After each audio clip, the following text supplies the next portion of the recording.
आई आता श्वास घेणं कदाचित बंद झालं.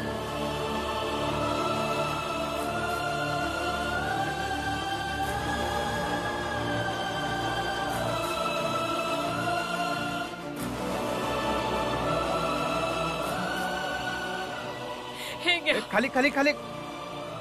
चला लवकर चला. उचला. चला लवकर.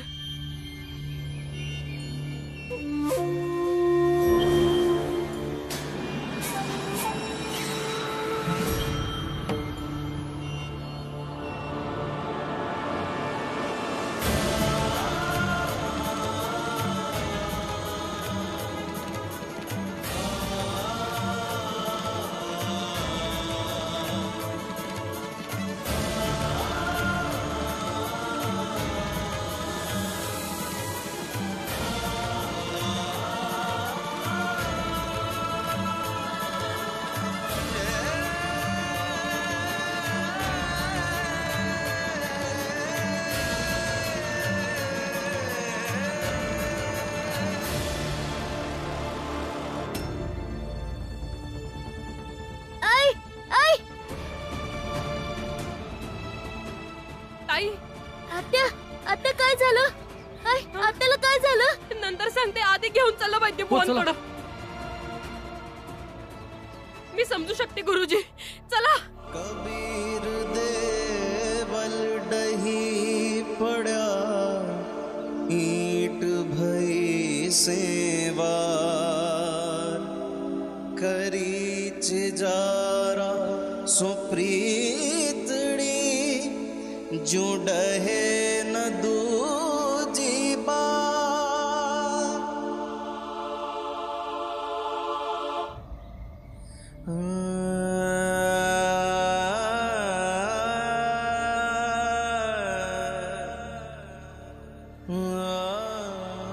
ही लोक माझ्याकडून जे पाहिजे ते करून घेऊ देत, पण मला पैका कमवावं लागणार. मग जसं भी काम असू देत, जे भी काम असू देत, मैं करणार.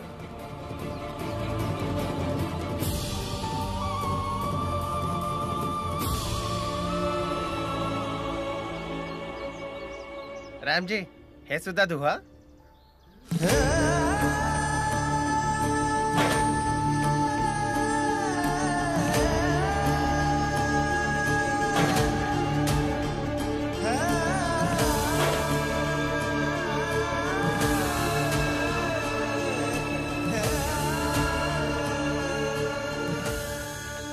ऐक रामजी,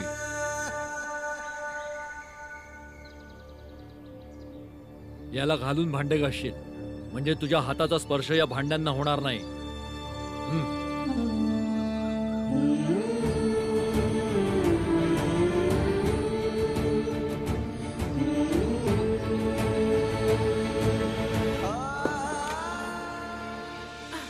वैद्य बुवा. वैद्य बुवा. माझे पती बाहेरगावी गेलेत. मी सुद्धा वैद्य आहे. लवकर लवकर बघा ना यांना.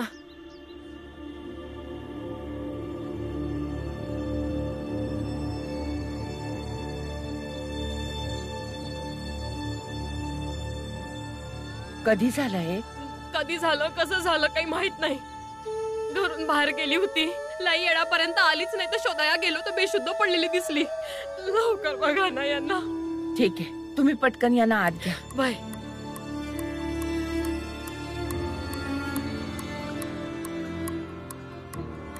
बघा ना लवकर. तुम्ही सगळे बाहेर जा, मी यांना तपासते. बघत हाय वैद्यबाई. गुरुजी, मला वाटतं की आता तुम्हासनी घरी जाया पाहिजे, नाहीतर उशीर होईल तुम्हाला. ठीक आहे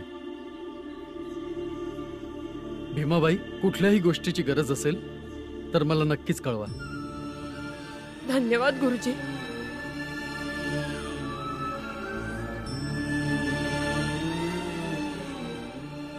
काय झालं आत्याला आई? आत्या बाजारासाठी बाहेर गेली होती. लाई यायला लागला तर मला काळजी वाटली म्हणून शोधाया निघाली, तर रस्त्यात पडलेली होती. पण ती तुला बेशुद्ध कुठे सापडली? गोदलीवाला उंच रस्ता आहे ना, तिथं खाली शेतात बेशुद्ध पडली होती. तिला कोणीतरी धक्का तर दिला नसेल ना? मला बी तेच वाटतं आहे. आम्हासनी आत्याला आणायला काय बी मिळत नव्हतं आणि कुणी बी आम्हाला मदत करत नव्हतं. मग ही खाट घेतली, बदल्यात त्या खाटवाल्याने आईच्या कानातले घेतले. तुळसा, कोण होता तो? जाऊ दे ना, सोड. ते कुंदन काका होते.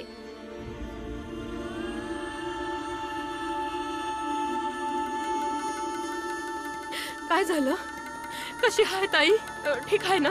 त्यांचं वाचणं कठीण आहे.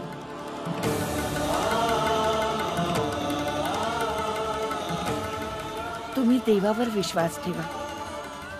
आता एखादा चमत्कारच त्यांना वाचवू शकतो.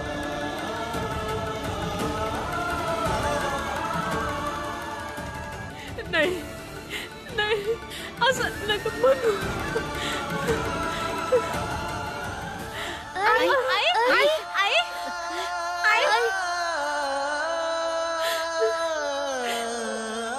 असं नका म्हणू वैद्यबाई. काय भी करा पण ताईला वाचवा. असं नको व्हायला. हा वैद्य काकू, तुम्ही प्रयत्न केला तर माझी आत्या वाचल बघा. मी माझ्या बाजूने पूर्ण प्रयत्न करते.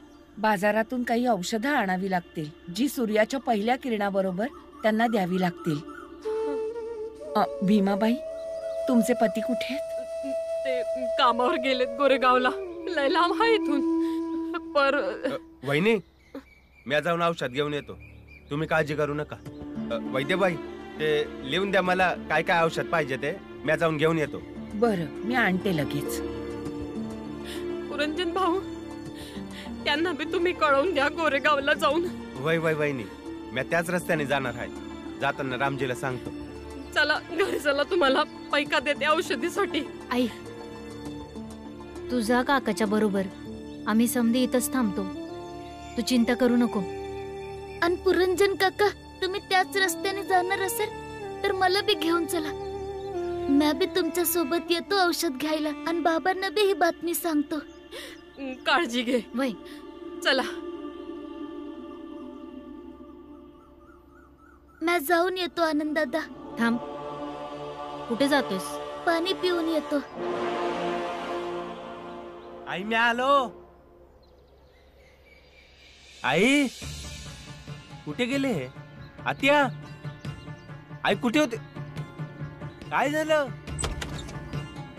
बाळा? पुरंजन काका, सांगा ना काय झालं? ताईला कोणीतरी धक्का दिला. त्यांना लय लागलंय. आत्याला कोणी धक्का दिला? अजून कोण देणार? जेव्हापासून तो महाराज इथं आलाय ना, रोज नवीन नवीन नाटक करत असतो. मला तर वाटतं ताईला धक्का देण्यामध्ये त्याचाच हात आहे. आता हे लय झालं. चला, आपण महाराजाला जिवंत नाही सोडायचं. तेव्हाच हे नाटक संपत. चला. थांब थांब.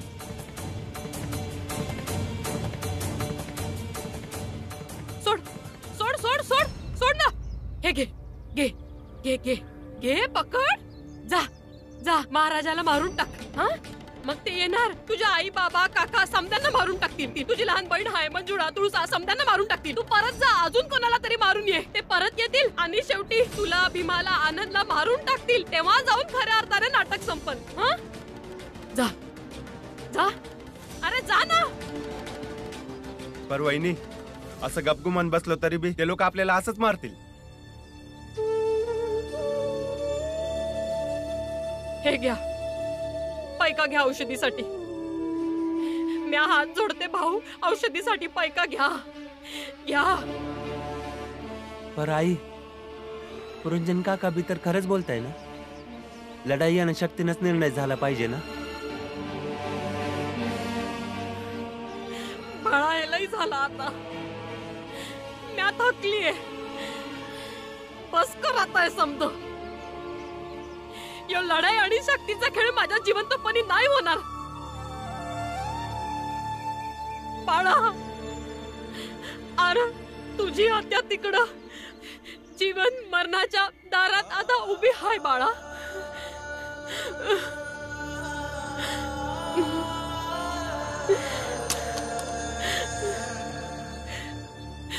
चल माझ्यासोबत.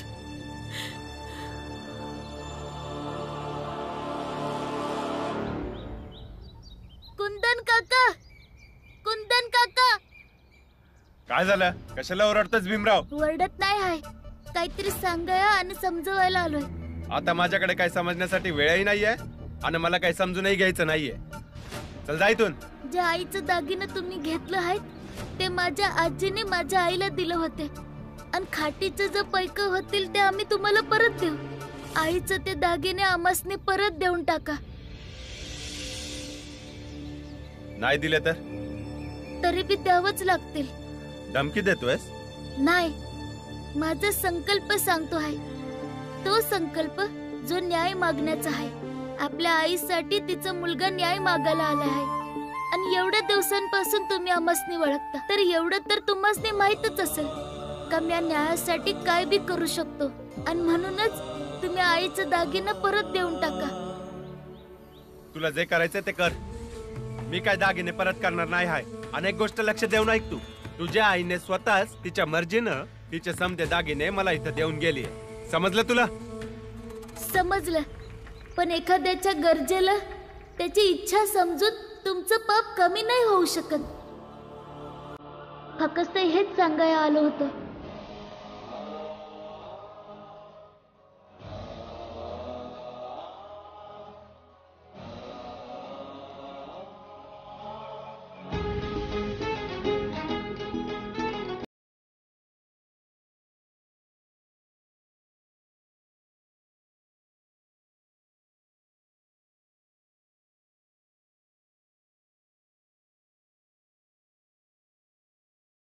ते कर तू.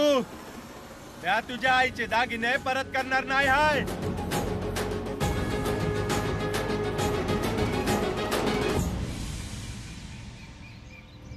आता कशी हाय ताई? शुद्धीवर येईपर्यंत वाट बघावी लागेल.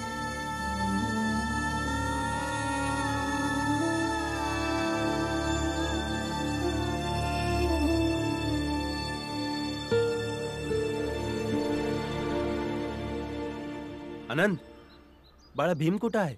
म्या इथं आहे काका. वैद्यबाई, ते औषधांची चिठ्ठी मला द्या, मी घेऊन येतो.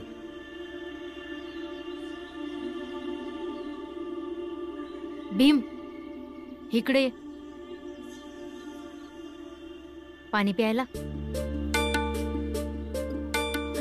होय. खोटारडा कुठचा. तुझ्या समोर राहून चांगलाच ओळखायला लागलोय मी की तू त्या माणसाला दम द्यायला गेला होतास ज्यानं आपल्या आईचे दागिने घेतले. दम द्यायला नाही, त्यांना समजवायला गेलो होतो. त्यांनी चुकीचं केलं आहे हे सांगाया. फक्त हे आईला सांगू नकोस.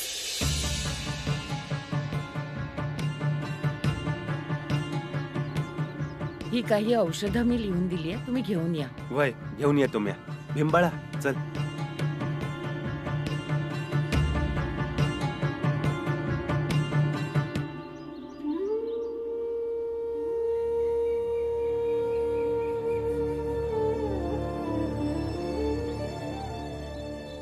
इथंच बसून राहा तू.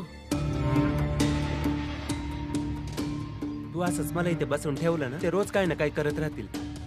करू दे जे करायचं आहे. तू असाच बसून राहशील.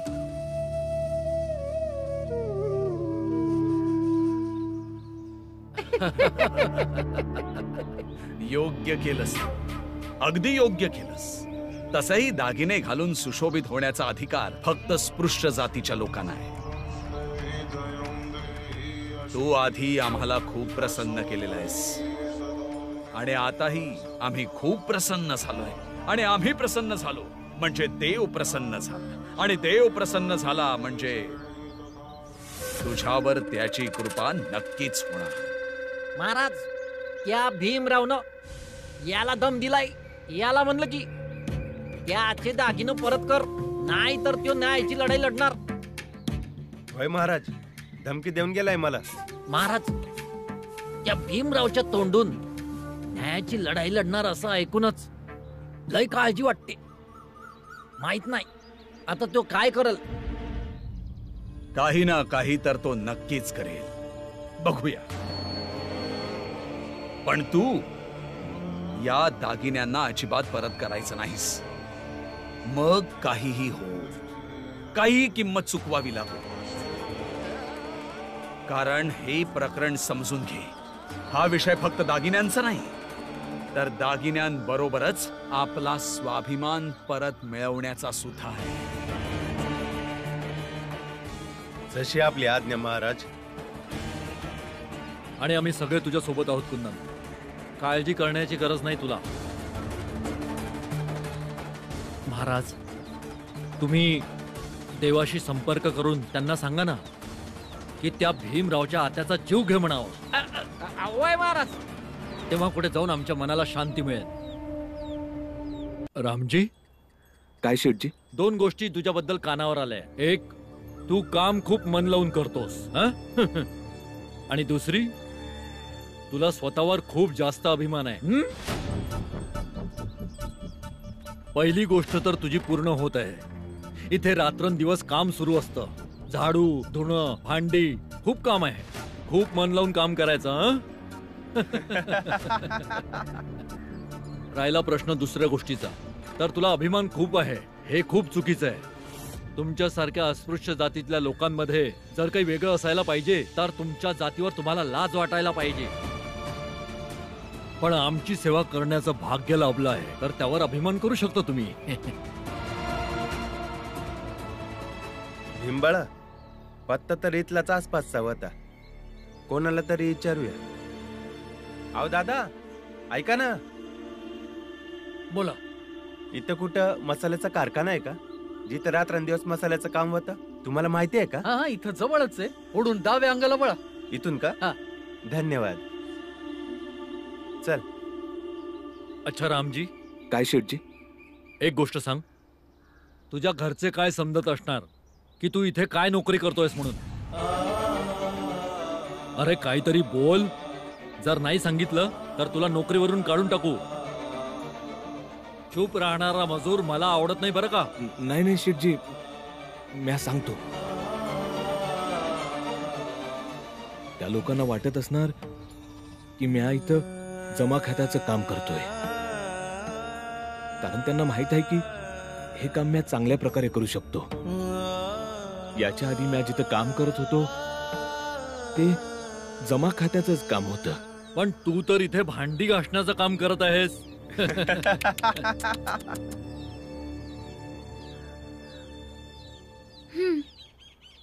काका, माझ्या बाबांचं नाव रामजी आहे. ते या कारखान्यात काम करतात का? तिकडे.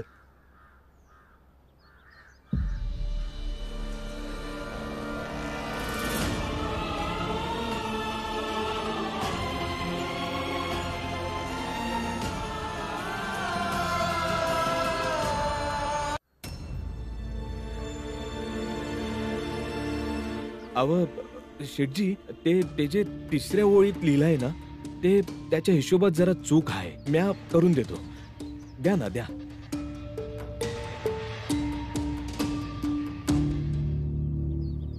अरे भीम, पुरंचंद, काय झालं?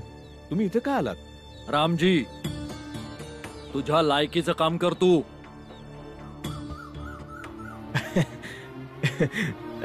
शेठजी, आता मी तुम्ही समजना झालाय. हे बघा ना,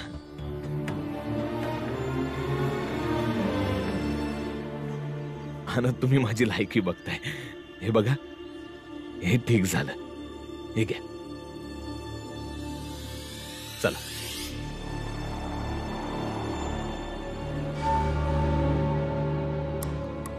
काय झालं बाळा? तुम्ही लोक इथं का आला? बाबा, आता बाजारात जात होती तेव्हा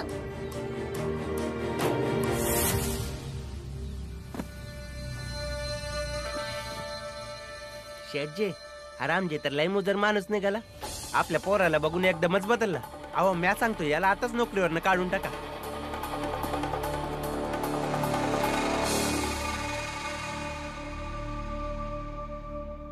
माफ करा शेठजी, ह्यो माझा स्वतःचा अभिमान नव्हता. मी घरातला प्रमुख आहे. पैक कमवण्यासाठी काही ना काहीतरी करणारच ना, कारण की कुठलं बी काम छोटं मोठं नसतं या. जर माझ्या पोरानं मला भांडी घासताना बघितलं असतं तर कदाचित त्याचा शिक्षणावरून विश्वासच उडाला असता.